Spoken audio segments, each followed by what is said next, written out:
What is going on, everybody? This is Simon for Tobin's Drum Bash. I'm at the very first EU drum show in Germany here in Friedrichshafen, and I have the big pleasure to talk to a drummer who has defined the sound of one of the most explosive live bands there is, called Rammstein. Please say hi to Christoph Schneider. Hello, everybody. Thanks for having me here. Man, it's honored. Such an honor to talk to you. I'm really like a little bit shaking because we shouldn't. nervous. How is it going? How is your day? My day was fantastic so far. I had a signing session already and another interview, and the signing session was something. It was so noisy in that place that I couldn't hear any word of anybody. So and there were a lot of people. So, but. You know. Yeah, it's true. I saw the It's a drum show. Yeah, and it's great. Yeah, people wants to hit something. I mean, you cannot deny that they're just be quiet there. No, that would be like a punishment for a drummer, actually, if you have to be quiet. That's where they're coming for.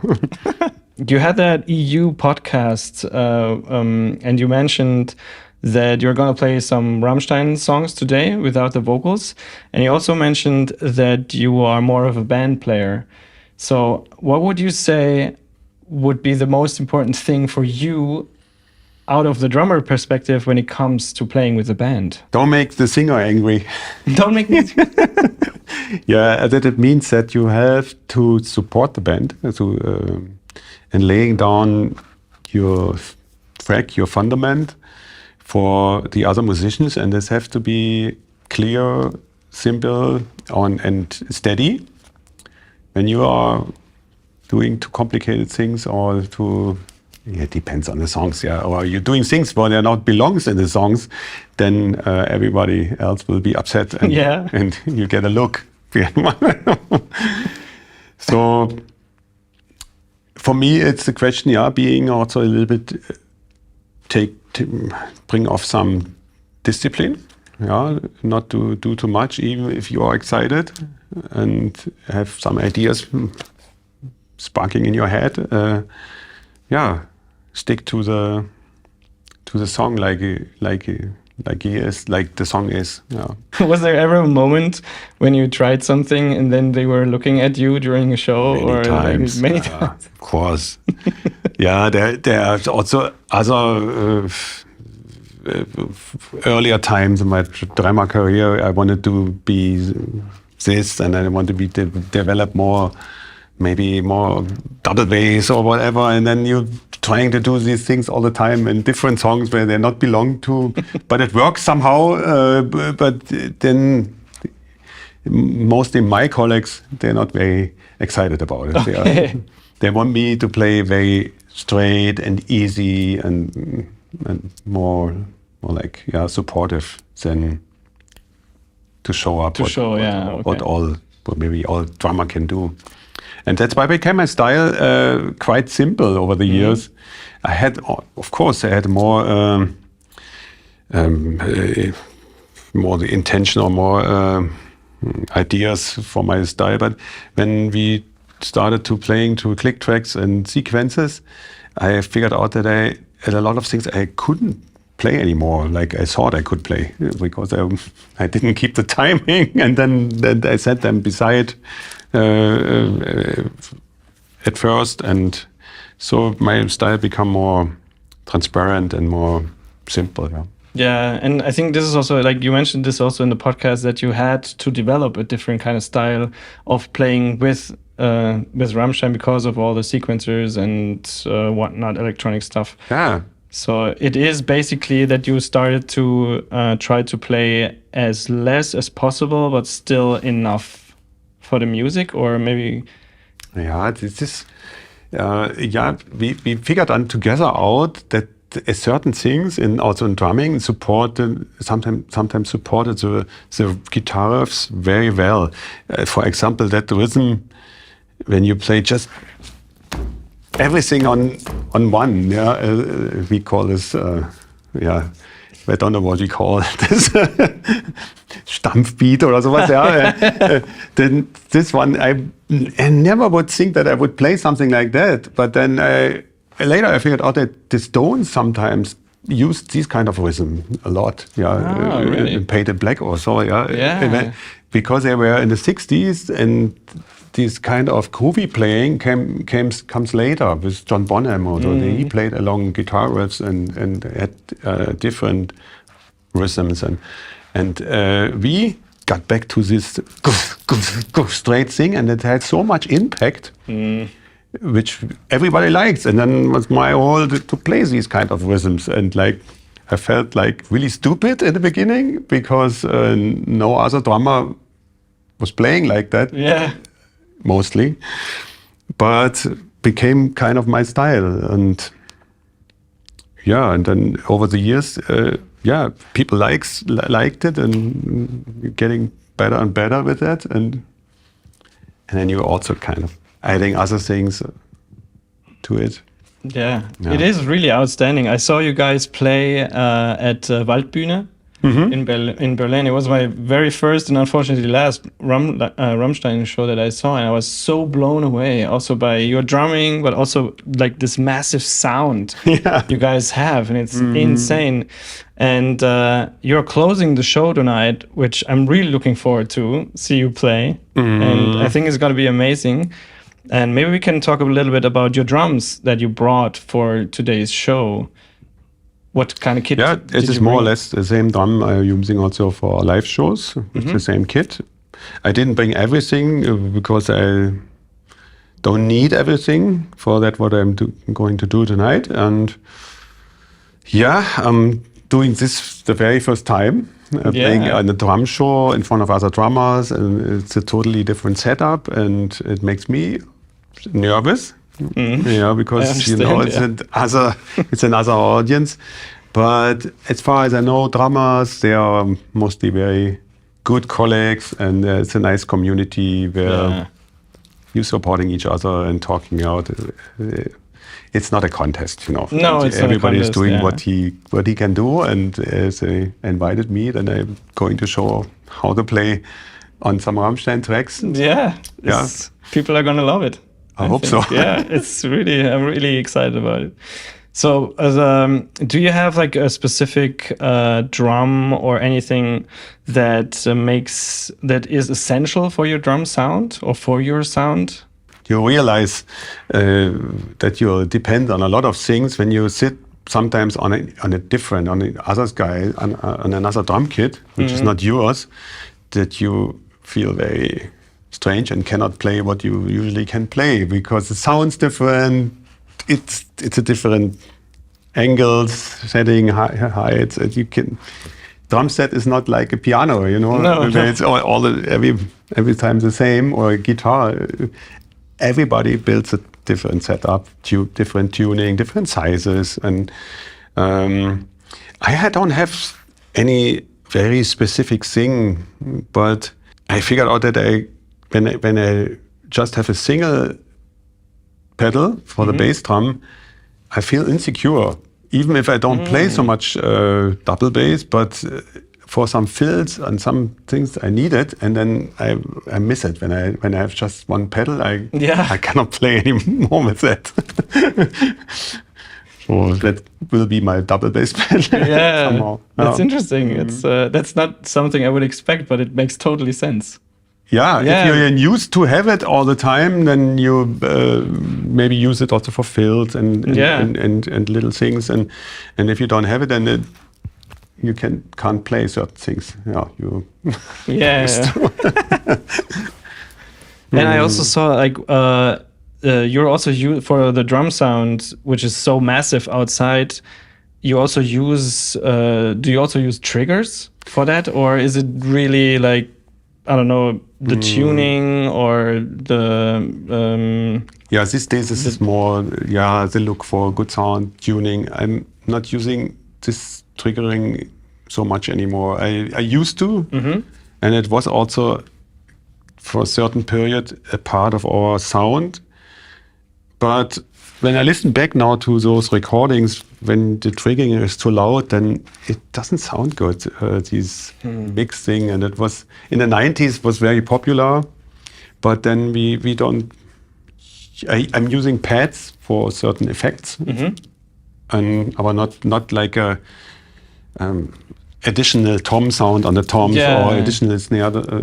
Just sometimes if it's a very unique thing and you want to you need it for a certain drum sound, but not for the basic sound. Yeah. So you don't use. I mean, I know a lot of drummers that use like a kick drum trigger to add more low end frequencies to the bass drum or anything like that. So it's just all like the pure acoustic. This is pure acoustic. Sound. Yeah. Wow. Right.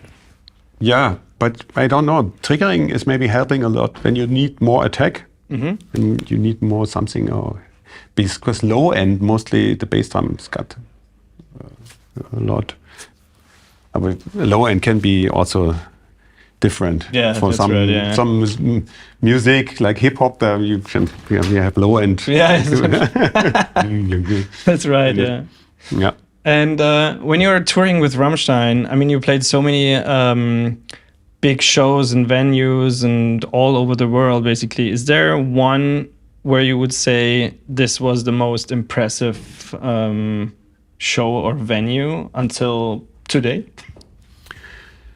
Yes. It was a really cool thing that we made it into a stadium, because my opinion is that the Rammstein show then really folding up for that what it could be, and that was for me a very, very great moment when we played the first shows there. But the best stadium for us is the Berlin Olympic Stadium. No way. Yeah, it is perfect. This is an unbelievable atmosphere in that stadium, and When you tour them, do you have or how do you prepare yourself physically and mentally for such a long tour? When you know, okay, we're going on the road, and then you're going to be maybe away for like 2 months or even longer. Do you have a specific mindset, or preparing starts early? Yeah, so I'm doing since many years a lot of sports, at least 2 times a week. So kind of personal training where I try to stay in shape. You need a little basic shape for drumming, you know that. Yeah, that's right. And this helps. But in terms of playing drums, the best fitness you get is from shows, from concerts. Yeah, you can rehearse a lot before, but everything is cool. Also with a band and rehearsal room playing through the whole set and so. But the show becomes really good after like 5 to 10 times playing it. Then that's rolling. Yeah. So, okay.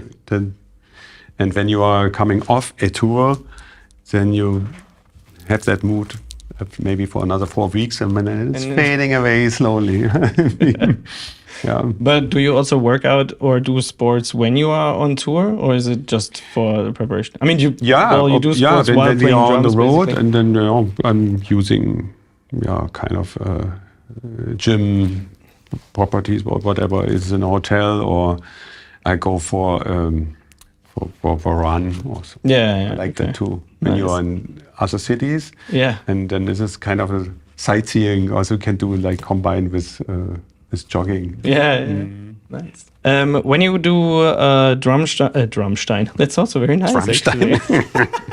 When you do, or when you go into the studio with Rammstein to record maybe new songs, do you use the same drums and everything, or do you have like a different process when you play drums in the studio compared to playing drums live? Oh yeah, we have there since 10 years or something a new approach. I'm using when I'm with my band in the rehearsal room. I'm using an electronic drum kit. Ah, okay. Yeah, this is great.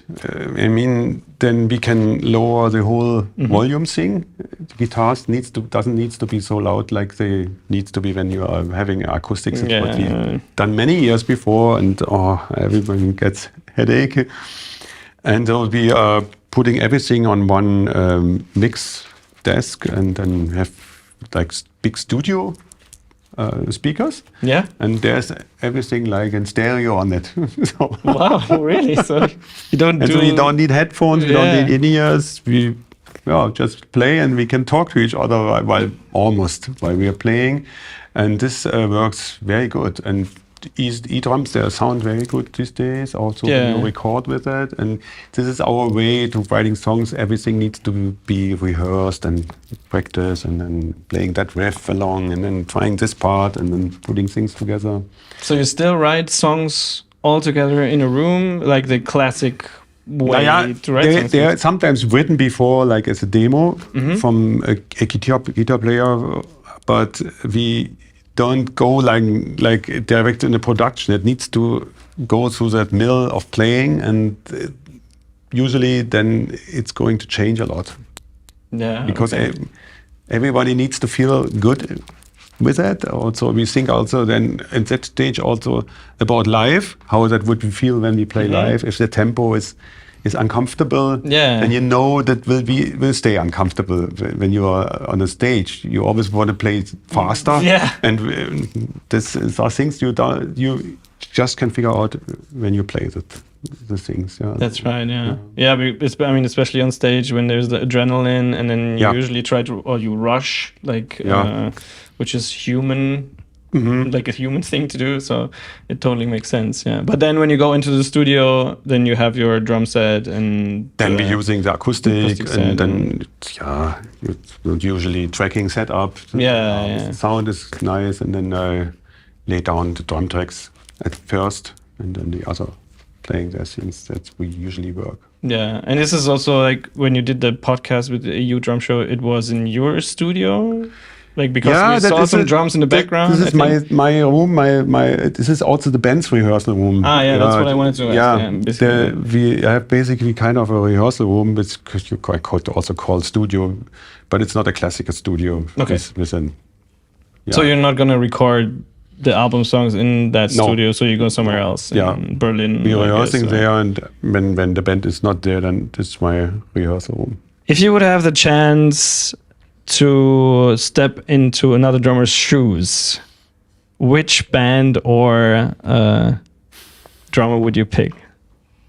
Ooh. Yes, I don't know. I've never thought about that. Maybe I could play an AC/DC show or something. I would love to see that, cool. Actually. I could imagine. I could do that. Yeah, I can totally imagine that too. Well, great. Christoph, thank you so much for your time. It was a big pleasure to talk to you. And it was mine. Thanks a lot. You guys should definitely check out Rammstein live. If you have the chance, go see it. Don't forget to subscribe to the channel, ring the bell, and I'll see you again in one of the next videos. Christoph, enjoy your day at the show. Have a lot of fun with your performance later today. Thank you. And I hope to see you very soon. Thank you very much. Yeah. Bye-bye.